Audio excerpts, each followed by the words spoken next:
Hey everybody, this is Ryan from Drinks and Dragons. In this video, I want to talk about random encounter tables. So this is geared towards Dungeon Masters. It is fun for player characters as well, but I want to spend a few minutes talking about kind of where you can find them, how you can make your own, how you can deploy them in your games at your tables to keep the action random. Stay tuned.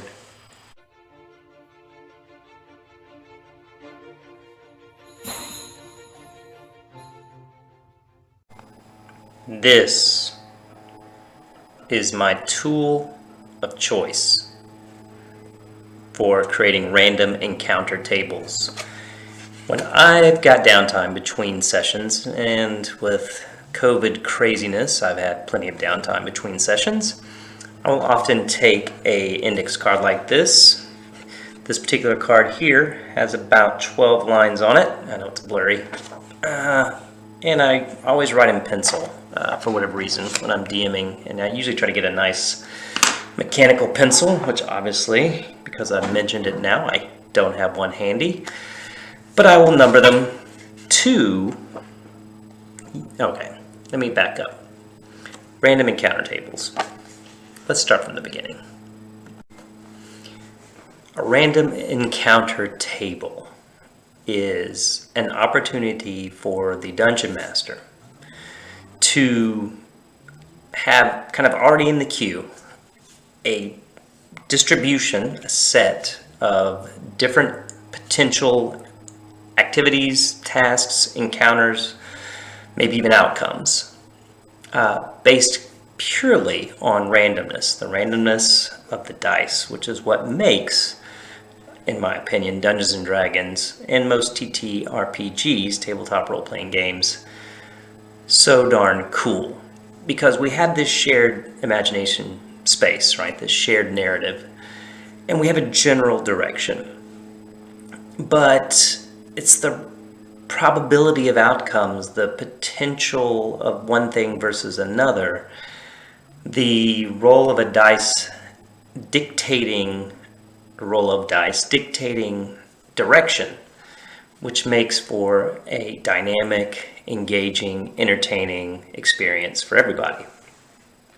That's why we play these games.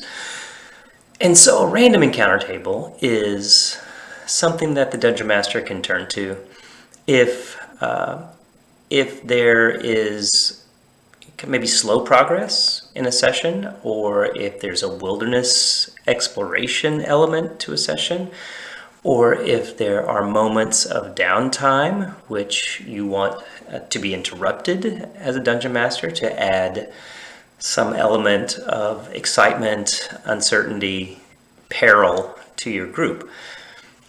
They don't always have to be deadly. In fact, that's what makes using random encounter tables a lot of fun. Now, warning, they will require improvisation on the DM's part, because what you're going to have is just some high-level line items here. Let's just get into it, and let's just talk about kind of what those look like. Okay, bear with me here for just a second. We're going to get a little bit of math going, but not too much. So here I have a D12, and here I have 2D6.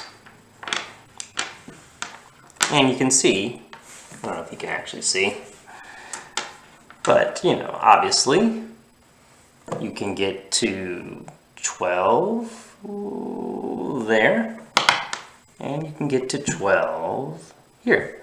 Sorry, that is really blurry. It's not focusing. Anyway, you get the point. I can roll a d12 and have a random encounter at 11, or I can roll 2d6 and have a random encounter at 4. And what am I talking about here?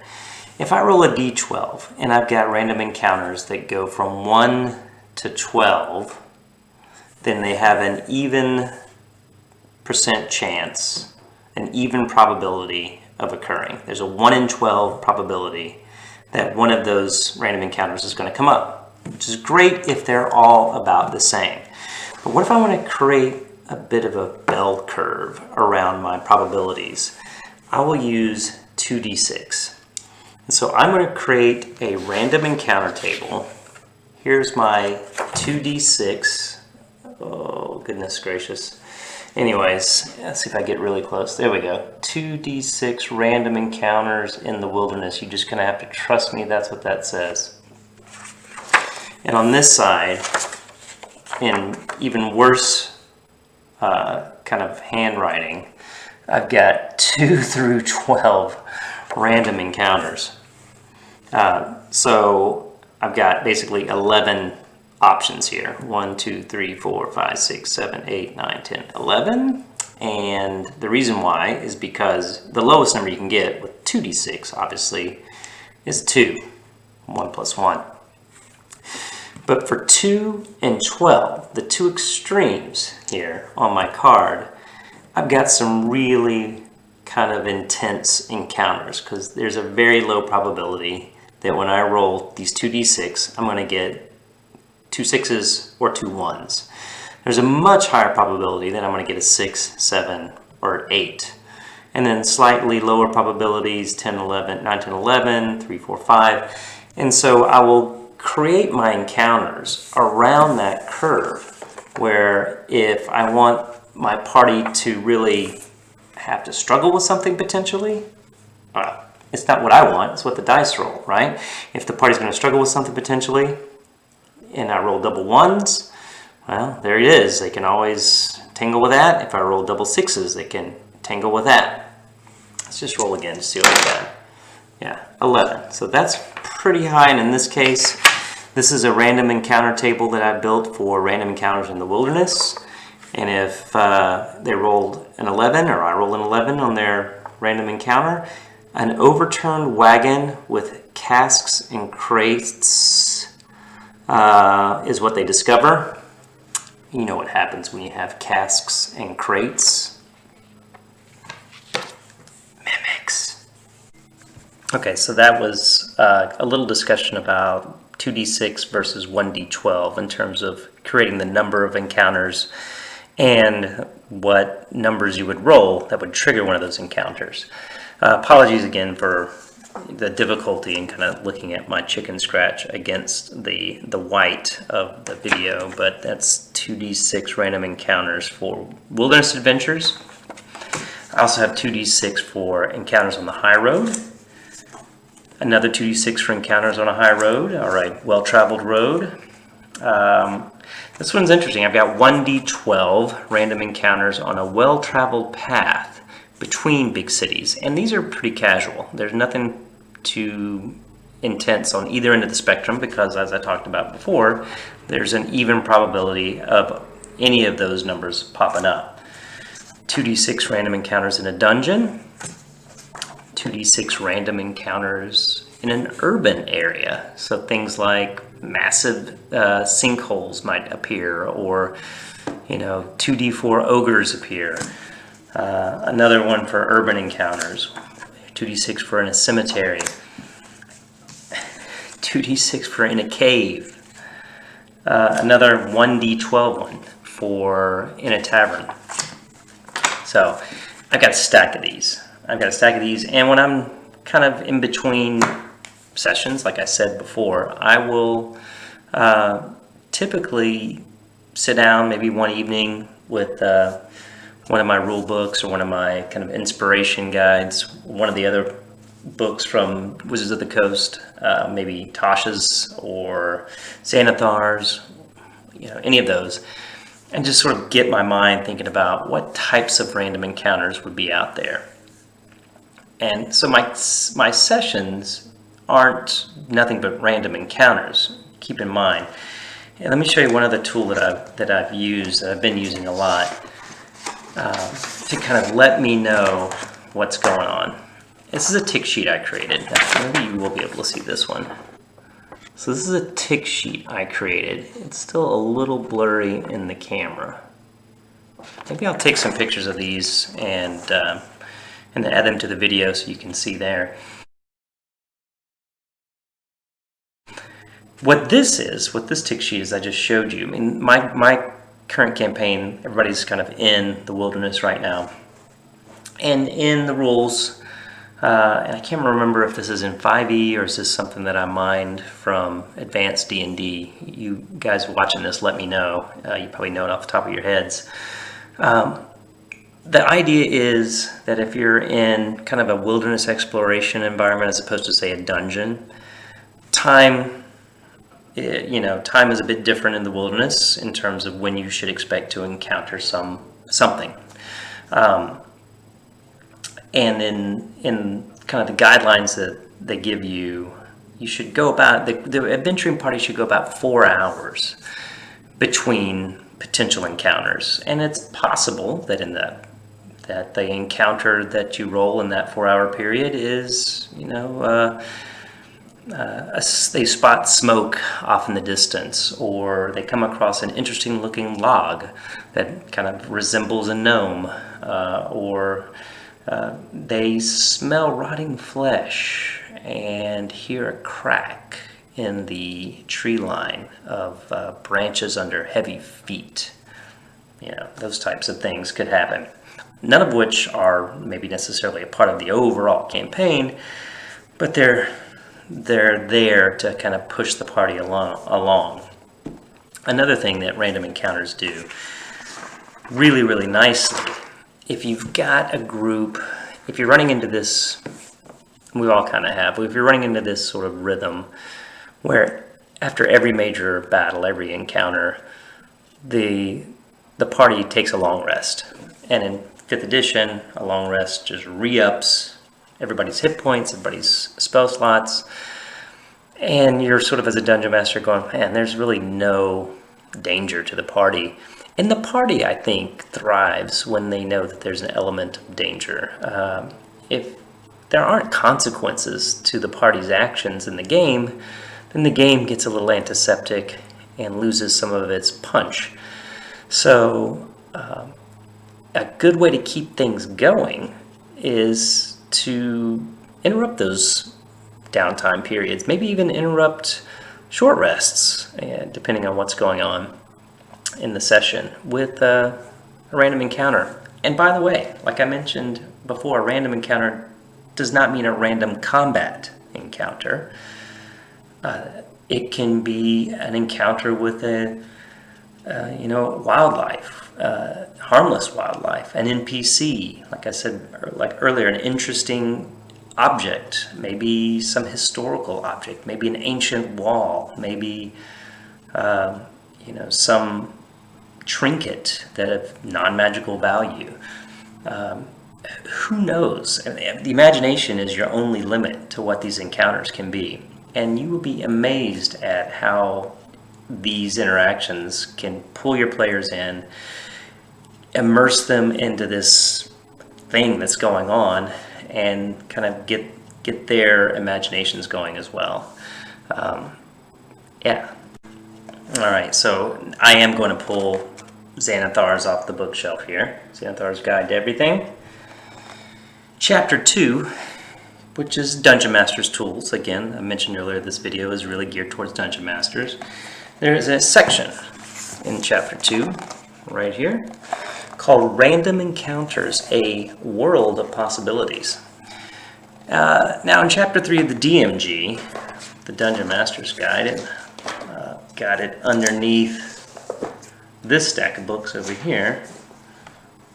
The DMG, Chapter 3, talks a little bit about random encounters. But Xanathar's really gives you a nice little breakdown of potential random encounters. I'm going to give you an idea of what they've got here. And also just to point out, they've used their random encounters similar to the way I'm doing it. I've got, my random encounters are by environment, pretty specific. I've got taverns, I've got caves, I've got cemeteries. Theirs is more high level, probably for obvious reasons. Random encounters in the Arctic, for example. Random encounters along the coast, for example. And so they will go through and pick usually monsters. So in Xanathar's, their random encounters, these tables are almost all monster encounters. The other thing that they do differently is they kind of deal with probabilities the same way that we talked about earlier with 2d6, but they use a d100. So you take your 10-sided dice and your percentile dice. The percentile dice are the ones with the doubles on them.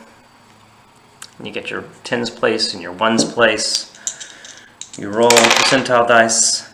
I got 78. So if I roll a 78 on the Arctic random encounter table for players levels 1 through 4, the group is going to encounter 3d4 refugees fleeing from orcs. So that's not a combat encounter. That's kind of interesting. That's sort of on the list of potentials, one of the few that's not a combat encounter.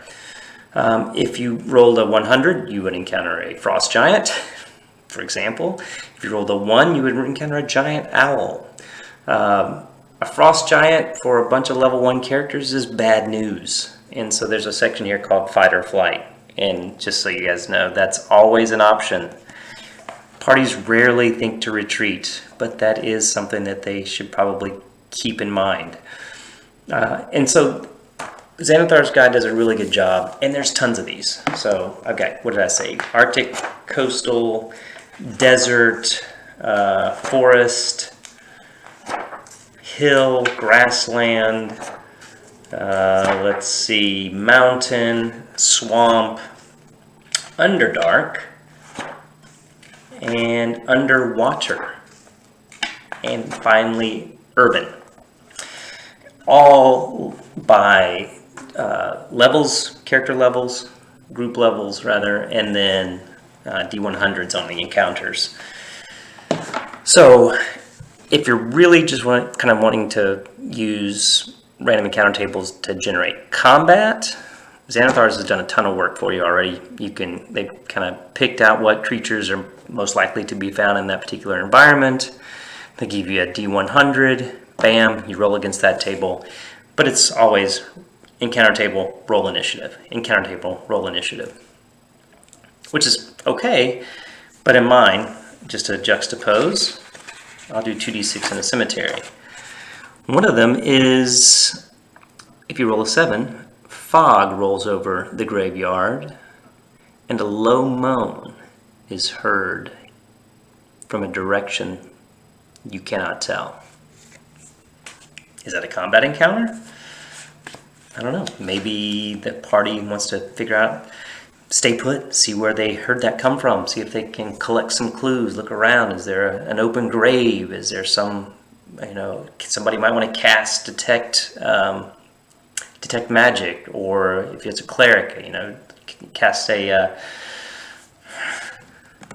okay. It's detect evil and good. I was trying to remember. It's been a while since I've played. I've always been behind the screen. So anyway.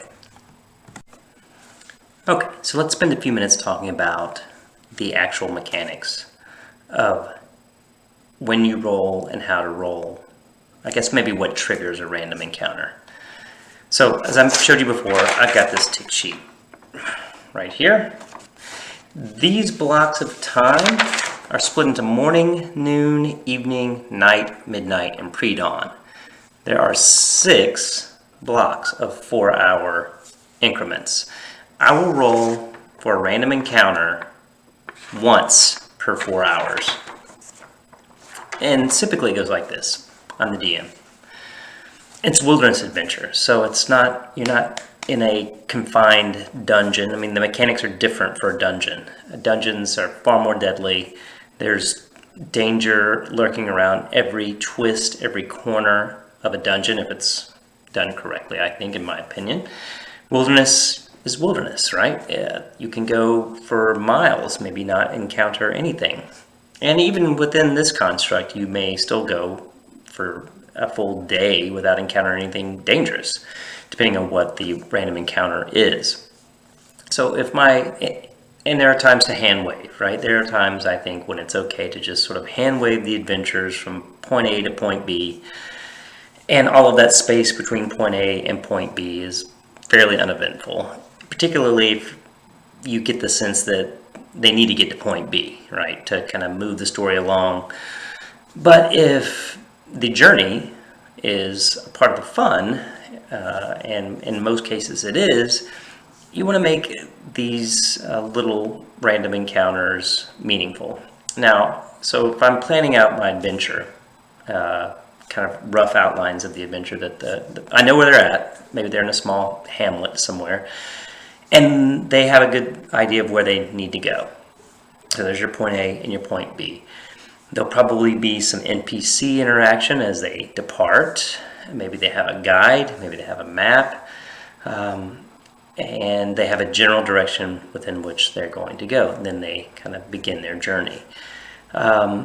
I will describe their journey depending upon the terrain that they're in, but they have to have something to react to, and that's where I will have some pre-planned points along the way, some landmarks or some interesting elements or some challenges that are already pre-planned, but I also will check about in every 4-hour increment, what are you guys doing for the next 4 hours type of situation. I'm going to roll on a random encounter table depending upon the environment that they're in.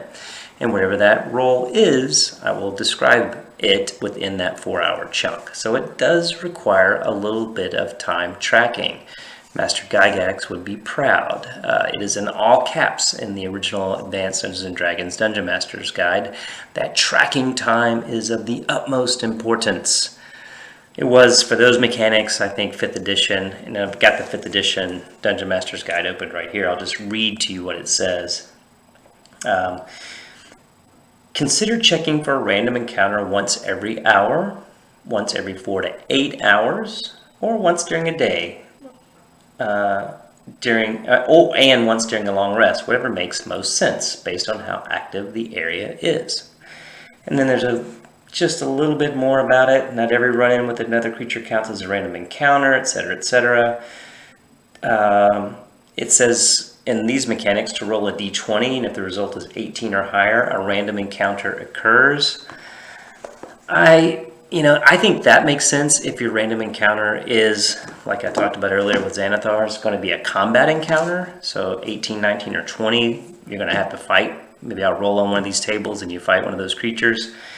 But if you've got a loaded table, similar to what I described earlier, a 2d6 random encounters in a cemetery, there's a chance it's going to be a combat encounter, but something is going to happen. Either some item is going to be there, some interaction is going to happen. For this one, if I rolled an 8, a giggling child runs past and disappears behind a large headstone. What's that all about? I mean, it's all these little prompts, right? These little adventure prompts. That's not necessarily a combat encounter, but it's something that's happening. It's keeping the party engaged. So for wilderness, I roll once every 4 hours. I think that's just a rule of thumb, and I'm trying to remember if I read that in the original Advanced Dungeons and Dragons DMG. I think I mentioned that earlier. For dungeons, it's a different story. Dungeon, you have monsters that are a part of the dungeon that you know of, that you placed in there, and then there are wandering monsters, and that's where your random encounters really come into play inside of a dungeon. And there's traps, there's oozes, there's gelatinous cubes, there's swarms of mice, rats, there's wandering undead creatures perhaps, there's anything and everything in the dungeons are deadly places, and that goes back to the beginnings of Dungeons and Dragons, Tomb of Horrors days. Dungeons are deadly places. You want to get in, get what you get the treasure you're looking for, and get out.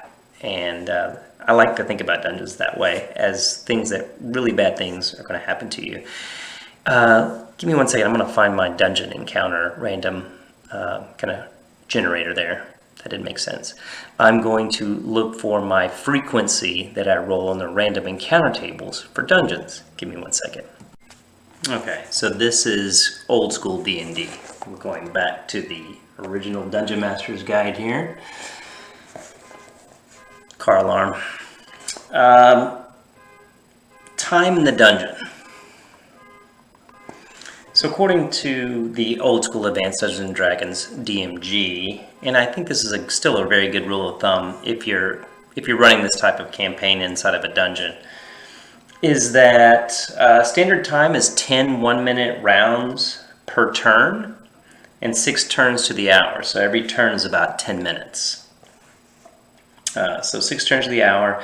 Every turn's about 10 minutes. And for me, I will, if you're in a dungeon for 10 minutes, you're going to probably have to come across something. 10 minutes is a long time in a dangerous, dark place.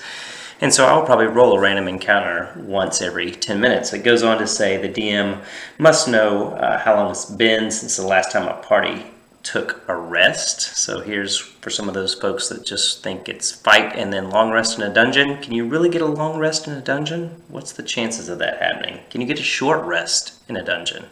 A full hour? So there are 6 opportunities for random encounters in an hour.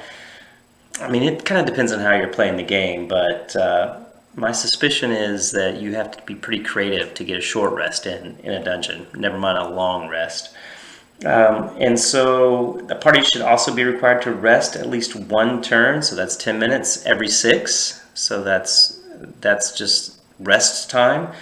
And then they should also have to rest every time for a turn at least after every combat encounter or any sort of strenuous activity,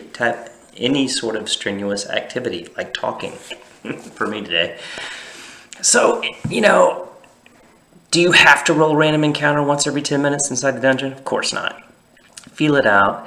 If the group is feeling beleaguered, attacked, maligned, chagrined, otherwise, sort of just feeling like you've got it in for them, maybe bump the brakes a little bit, but have those ready. Have those tables ready. Random encounters for combat, really, inside of the dungeon. There's not going to be a lot of harmless things inside there, but random encounters for wilderness can be much more varied. Random encounters in urban environments certainly can be varied. And go ahead and load yourself up with those tables and be prepared to bring them to your game. And remember, they kind of dovetail in with what you already have sort of planned out for the session. Utilize what's already out there. Like I said earlier, Xanathar's has tons of random encounter tables for very combat-heavy random encounters. So the mechanic, I think, that they're using there goes nicely with the mechanic in the current random encounters section of 5th edition, which is, roll the d20. If it's a 18, 19, or 20, 15, so nothing happens. Roll it in the open. How about that? So the party can see, if you're going to do that mechanic, roll that in the open and see, oh, look at that. That was a 19. Focus. Well, you have to trust me. It was 19. So yeah, go to Xanathar's. Roll a percentage dice on that big table. The problem is it's a little bit mechanical, so it's not an organic type of combat encounter that the Dungeon Master can necessarily describe. But it is also sort of kind of fun to let those mechanics dictate what happens next. So, play around with it, see what works well for your table. Please let me know how you all run random encounters for your groups. Let me know as players if they drive you nuts, or if you look forward to them, or if you've seen some types of random encounters that work better than others. I'd love to hear all of those tips. Put them in the comments below, and I will read them all and try to respond to each one of them as well. And then lastly, I am, as I mentioned, I'm casting Revivify on my YouTube channel. It's a ritual cast, this particular spell, not the actual Revivify. It's not a ritual cast, of course, but how I'm casting it, so it's taking a while. But like this video, please, that helps. Subscribe to the channel, that helps a ton. Share it with your Dungeons and Dragons friends or any other tabletop role-playing game friends where random encounter tables might be a part of the construct. They can maybe get something out of it as well. So like, subscribe, and looking forward to the next video. Take care.